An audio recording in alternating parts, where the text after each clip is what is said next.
बॉलीवुड अभिनेत्री कंगना रनौत को बीजेपी ने हिमाचल प्रदेश की मंडी सीट से चुनावी मैदान में उतारा है। अपने शानदार अभिनय से दर्शकों पर अमिट छाप छोड़ने वाली कंगना को बॉलीवुड की क्वीन कहा जाता है और अपने बेबाक और बिंदास अंदाज के लिए मशहूर कंगना रनौत का जन्म 23 मार्च 1987 को हिमाचल के मंडी जिले में हुआ था। अब वो इसी जगह से चुनावी मैदान में उतरी है, लेकिन इस चुनाव से पहले ही कंगना ने घमासान मचा दिया है। टिकट मिलने के बाद से ही कंगना खासी चर्चा में है। इसकी खास वजह है कांग्रेस प्रवक्ता सुप्रिया श्रीनेत और कंगना रनौत के बीच हो रहा विवाद। दरअसल सोशल मीडिया अकाउंट से कंगना को लेकर सुप्रिया श्रीनेत के अकाउंट से एक विवादित पोस्ट शेयर किया गया, जिसमें कंगना की फोटो के साथ लिखा गया कि क्या भाव चल रहा है आजकल मंडी में। इस भद्दे कमेंट के बाद लोग सुप्रिया श्रीनेत और कांग्रेस को निशाने पर लेने लगे। ट्रोलिंग के कुछ देर बाद कांग्रेस नेत्री के अकाउंट से इस पोस्ट को हटा लिया गया। इसके बाद कांग्रेस नेत्री ने दावा किया कि उनका एक्स हैंडल हैक हो गया था। सुप्रिया श्रीनेत का कहना है कि उनके अकाउंट का एक्सेस किसी और के पास चला गया था, जिसकी वजह से गड़बड़ी हुई है। श्रीनेत ने सफाई देते हुए कहा, मेरा मेटा अकाउंट एफबी और इंस्टा तक पहुंच रखने वाले किसी शख्स ने एक बिल्कुल घृणित और आपत्तिजनक पोस्ट किया है। उनका कहना है कि अब इस पोस्ट को हटा लिया गया है। जो कोई भी मुझे जानता है वो जानता होगा कि मैं एक महिला के लिए ऐसा कभी नहीं कहूंगी। मेरे फेसबुक और इंस्टाग्राम अकाउंट का एक्सेस कई लोगों के पास है। उसमें से किसी एक व्यक्ति ने आज एक बेहद घृणित और आपत्तिजनक पोस्ट की। मुझे जैसे ही पता चला, मैंने सर्वप्रथम उस पोस्ट को डिलीट किया, क्योंकि जो कोई भी मुझे जानता है वो अच्छी तरह से जानता है कि मैं कभी भी किसी भी महिला के खिलाफ व्यक्तिगत भद्दी और भोंदी टिप्पणी कर ही नहीं सकती हूं। मैं इसकी घोर विरोधी हूं। फिर मैंने जानना चाहा कि आखिर ये कैसे हुआ। तब पता चला कि ट्विटर पर मेरा नाम का दुरुपयोग करके एक पैरोडी अकाउंट चलाया जा रहा है, सुप्रिया पैरोडी के नाम से। वहीं पर ये ऑब्जेक्शनेबल पोस्ट हुआ और वहीं से किसी ने कॉपी पेस्ट करके मेरे फेसबुक और इंस्टा पे डाला। मैं ये पूरी तरह से जानने में जुटी हूं कि जिन लोगों के पास एक्सेस था उनमें से किसने ये घृणित काम किया।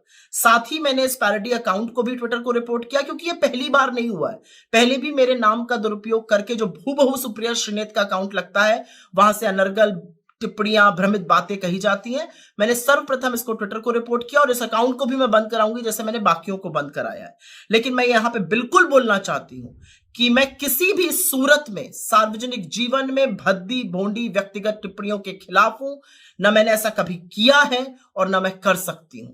विचारधारा की लड़ाई पुरजोर तरीके से, पूरी ईमानदारी से और पूरी मजबूती से लड़ने में मेरा यकीन है महिलाओं के खिलाफ मैं आपत्तिजनक शब्दों का प्रयोग ही नहीं कर सकती हूं। इस मामले में अब राष्ट्रीय महिला आयोग की एंट्री हो चुकी है। चुनाव आयोग को पत्र लिखकर लोकसभा चुनाव में हिमाचल प्रदेश की मंडी सीट से बीजेपी उम्मीदवार कंगना रनौत पर आपत्तिजनक पोस्ट करने के मामले में श्रीनेत और एचएस अहीर के खिलाफ सख्त कार्रवाई की मांग की है।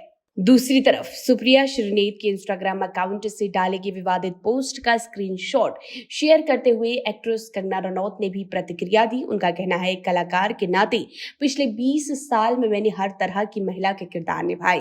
फिल्म क्वीन में नादान लड़की से लेकर धाकड़ मूवी में मोहक जासूस बनी थी। फिल्म मणिकर्णिका में देवी बनी तो चंद्रमुखी में राक्षसी के तौर पर नजर आई थी। एक वेश्या के रूप में भी किरदार निभाया। क्रांतिकारी नेता की भी भूमिका अदा की है।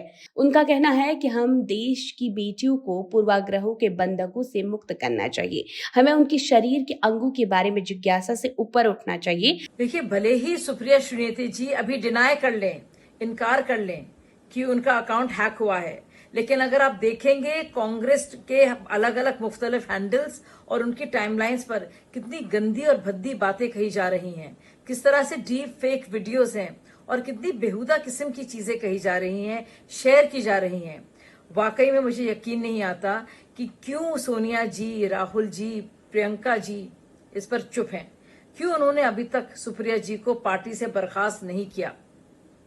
आपको याद है कुछ साल पहले आजम खान जी ने जयप्रदा जी के बारे में कितनी घिनौनी और बेहुदा बातें कही थी, और तब भी समाजवादी पार्टी के किसी भी लीडर ने, और मैं इस बार फिर से कहूंगी कि जया बच्चन ने एक भी आवाज नहीं उठाई। वाकई में यकीन नहीं आता। आप लोग को याद होगा टीएमसी के एक नेता नुसरत जहां जी के बारे में कुछ लोग बहुत उल्टा सीधा लिख रहे थे और बहुत ही खराब बातें कह रहे थे। हम सब लोग ने उनका समर्थन किया था। मुझे लगता है वाकई में जो कंगना कह रही हैं कि देश की हर एक बेटी, हर एक बहन, हर एक महिला इज्जत की हकदार है।